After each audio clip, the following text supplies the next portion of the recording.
This whole forum came together because it's so important for us to be well informed as we go out and go to our positions, and also because it's time to go to the polls and vote. So the better informed you are, the better you're going to be able to vote. And I encourage all of us to go out and vote. And as Brian said, I've been here practicing for 27 years. I'll just get into a little history. When I started medical school in 1977, I finished the University of Michigan. And I was, after you finish medical school, you have to go through a certain process to get into med school. So I just jumped to the interview. And I was a pretty big counselor at the University of Michigan to help people coming behind me to actually know how to address the admissions process in the medical school. Because people help me and some people trip me up. So I wanted people to have the best pathway possible to medical school. But the topics of the day in 1977 were socialized medicine, abortion, and defensive medicine. Those were topics that they said when you go to interview, you should know how to address those, so you maybe ask those questions. When I started medical, when I was interviewed in the state of Michigan at one of the schools there, a reputable school, at my interview I was asked by a nun who was a physician, how do you feel about abortion? So, but I was honest with her. Needless to say, I guess the answer wasn't as good as they wanted. I said, I'm pro-choice. I'll put it out there. But hey, I'm not pro-choice, ethics get involved. And so these whole questions about socialized medicine are not new. Basically, I put this together because I wasn't sure how things were going to flow, but I just feel that with this election and things going on, everybody talks about what our forefathers want. Basically, this is basically from the Declaration of Independence. And we all know about life, liberty, and the pursuit of happiness. The pursuit of happiness is probably what gets most of us in trouble in terms of how we live our life. We want to have a quality of life. So when all of that happened, these were the types of people that were being served in America, free men, rich and poor, as well as everyone else. But the question about healthcare is a historical question. How has healthcare evolved, and how has national healthcare evolved to the point where we are today? Now, this is a book that was given to me when I finished med school, and a friend of mine gave that book to share, and basically it deals with the epidemiology of healthcare during that time, during slavery. But we were all Americans, even though we may not have been regarded that way, as well as other people who have been disenfranchised. The American Medical Association has been around since the construction day. Construction day in 1847, they were the spokesperson for physicians in America, but unfortunately, they did not allow black physicians or others to join. So as a result, we had organizations like the National Medical Association, and I have some members from our local Old Dominion Medical Society, Dr. Larry Joseph, who will be representing them, and then our Norfolk Medical Society, and Hampton, we even have the Peninsula Medical Society. But as far as healthcare in America, it started way back in the 1900s, early in the 1920s, is when they first started to approach healthcare, but they had to deal with labor unions, not for people in general. If you didn't have a job, they weren't really interested in your healthcare, but they wanted laborers to be able to come to work and keep down the cost of healthcare. So a lot of legislation started, but got kicked to the side.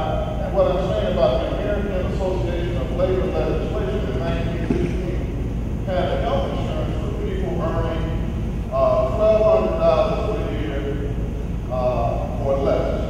But the thing about it, they had a death benefit in that particular legislation because they wanted people to be buried for at least $50 if you have a death benefit. But that's an important part of this because as we move forward, the reason why healthcare in America has had such a problem is because of special interests, private interests, hospitals, pharmaceutical companies, the pharmacoeconomics of healthcare, pharmacies. So as a physician, yeah, we come here and we will see our patients, but as far as them being able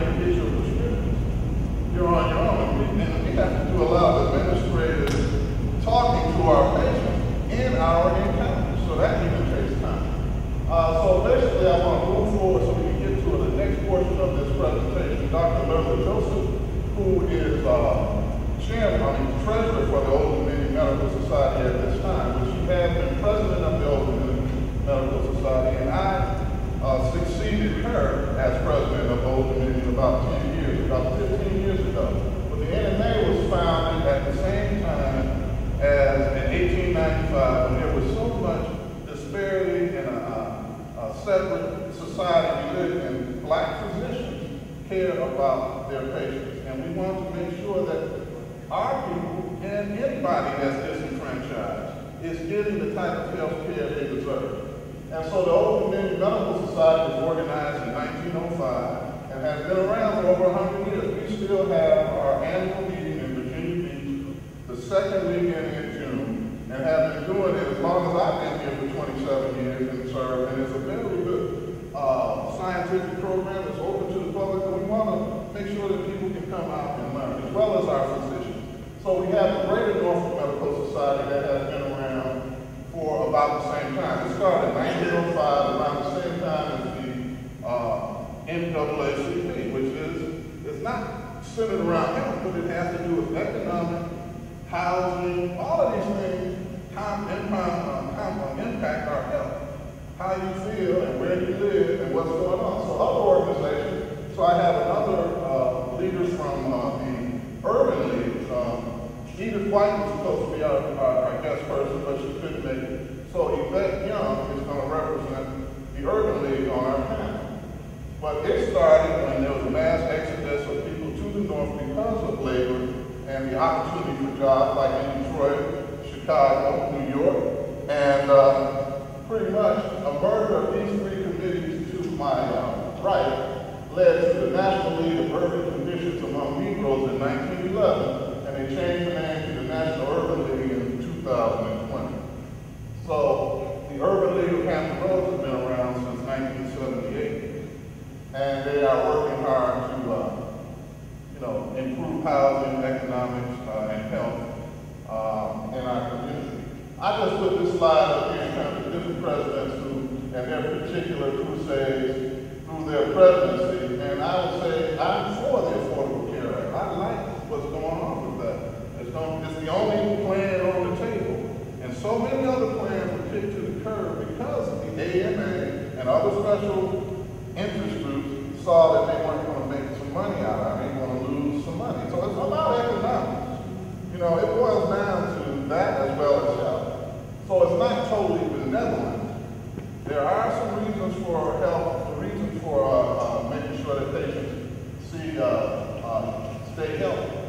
So I just put that slide up there. You can read it for yourself. But the Affordable Care Act is Obama's particular mantra, and I'm happy to say that we all know that it's been approved, and even approved by the Supreme Court. But this is our community, this is our world, and that question in terms of where is that $760 billion coming from, this is something that was identified in an article in the New York Times about 2 weeks ago. They're talking about excess amount of money, waste in healthcare delivery. And this is how they break it down. $750 billion waste. 210 is unnecessary tests, unnecessary services. The other is $130 billion in inefficient tests, 75% in fraud, 55% in misprevention opportunities. In other words, trying to improve. If you find something early, if you take care of it early, you can save money. But if you miss the diagnosis and you send somebody on their way, by the time they get back into the system, it's costing the system a whole lot more money. So you want to have physicians who are very capable in diagnosing your problem and getting you to the right place early. So in terms of that other side here, there was another slide here, and this has to do with Medicare, Medicaid type patients, and this is what Dr. Joseph is going to speak upon in terms of affordable care organizations. How are we going to bring all this together as providers? How can we do the best we can for our patients and keep the cost of our medical care down? So Dr. Joseph has been a particular, she's been an ardent supporter of healthcare for all of her medical career. She was involved with the efforts of the Clinton administration healthcare bill, and one of the physician invitees to kick off the South Lawn, at the kickoff on the South Lawn and at the White House. She's presented numerous forums in the lead up to the passage of the Affordable Care Act, and was one of the 200 physician invitees at the Rose Garden for President Obama's announcement of the act. She's chaired the Central Virginia Coalition of Healthcare Providers, an affordable care, an accountable care organization, and which is awaiting approval by Medicare. She is a past president of the Old Dominion Medical Society and is presently the treasurer. She was awarded the YMCA of Richmond Outstanding Woman Award in Health and Sciences. We have our other panelists. We're going to have these guys sit in the audience while Dr. Joseph does her presentation so we can all see her presentation. So we'd like to run the video and then let Dr. Joseph get into her presentation, and then we'll have the panelists come up to the front and I'll introduce each of the panelists after Dr. Joseph has finished her presentation. Hopefully, questions to add on the presentation. Well, the Richmond Medical Society represents a group of primary care physicians, primarily, and some subspecialists like myself. I really don't have a presentation, but I agree that the affordable health care plan is the best option on the table for most of us. There are certainly a lot of things that have to be worked out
I guess I found your reservations regarding the Affordable Care Act quite interesting. Given the goals of the act and the current political climate, what alternatives Well, excellent question, because you have to be very careful to criticize anything, because people ask, well, what's your solution? And quite honestly, that's why I say, this is the best game in town, without a doubt. But my reservations have come from, I'm a business, and we'll use this as a homework example. I'm a business that, first and foremost, 98% of what I do is Medicaid, which means it's controlled by the state. The state controls the rate. And when I send a nursing assistant to your house to take care of your mother, so you don't have to put mom in the nursing home, if she's on Medicaid, the state pays me, I'll tell you, $12.78 an hour is what I get paid. I have to turn around and hire somebody at $7.25, which is minimum wage. I've got to check their criminal background. I've got to screen them. I've got to have a registered nurse. I've got to have professional liability. I've got to have workers' comp. I've got overhead, which means I have a margin that's razor thin. Now, according to the Affordable Care Act, a small business is 25 or fewer employees. I have 320 employees. Now, according to the Affordable Care Act, I can't take advantage of the health care benefit exchange either. But you're going to ask me to cover all of those individuals as a business with health care coverage. I've got to cover all 300 of them with a razor-thin margin. Now, McDonald's, who by the way has gotten a waiver and is not participating in this, at least not for the next 2 years. Other restaurant chains have a similar problem. But the big difference between my company and McDonald's, they can raise the price of a Big Mac. I can't raise the price. Medicaid sets my price. When a physician sees a patient, I don't care what he charges. If it's Medicaid, he gets paid or she gets paid a certain price. That's it. You can charge $1 million, but if they only gonna pay $50, that's all you get. So here's a situation where I got 300 employees.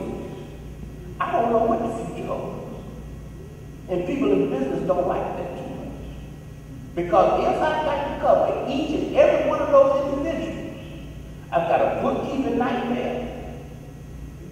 I've got to find a way to pay them. Otherwise, I'm subject to penalty. And guess what? Medicaid has not said, oh, by the way, when the Affordable Care Act kicks in, we're going to raise your rate. They haven't said that. Of course, they're supposed to, but I don't know. So when you ask me what solutions do I do have some ideas. But the way the Affordable Care Act went down, the way it was put together, the criticism that, and I'm a lifelong Democrat, have always been. I know Ms. Bronson said she can't be political. But the way it happened was there was not a lot of public discussion. It was a situation that came up, and quite honestly, because the Democratic Party had enough votes where they had a supermajority in the House and the Senate at the time, they were able to get it passed. So there was no need for a lot of discussion. Let's get it passed while we have the votes. So some solutions were never able to come to light because of timing. I do have some ideas, but once again, it's the law. Not only is it the law, it has been challenged in the Supreme Court, and the Supreme Court has upheld it. So there's no need to talk about all other issues. There was a young lady over here somewhere that said something about repealing. Mitt Romney, if he gets elected enough to win, can say he wants to repeal it, but that's not his control. That's in Congress's control. And there have to be at least 60 votes in the House and the Senate, I believe. That's 60 votes. And the Senate has, what, 57, 58 Democrats? And there are only, what, 40 maybe? And a few independents, I think, in the Senate. So there won't be enough votes to repeal it. This is the law of the land. And so we just got to now deal with it and deal with the implementation. And that's the thing that, you know, is going to give us growing pains, because nothing yet really has been implemented.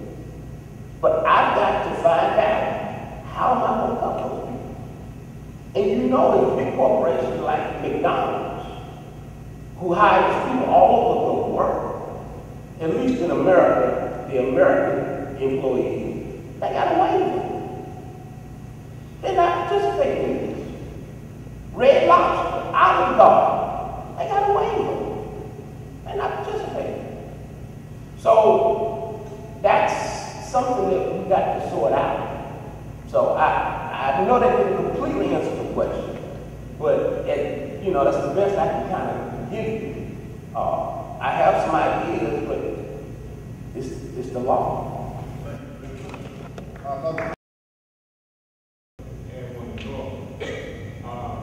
So I'm trying to understand what does the community health center replace in terms of health care in Hampton Roads? Because I know that for those who don't have health care insurance, you know, there are community-based free clinics, organizations like that provide needed with basic health care.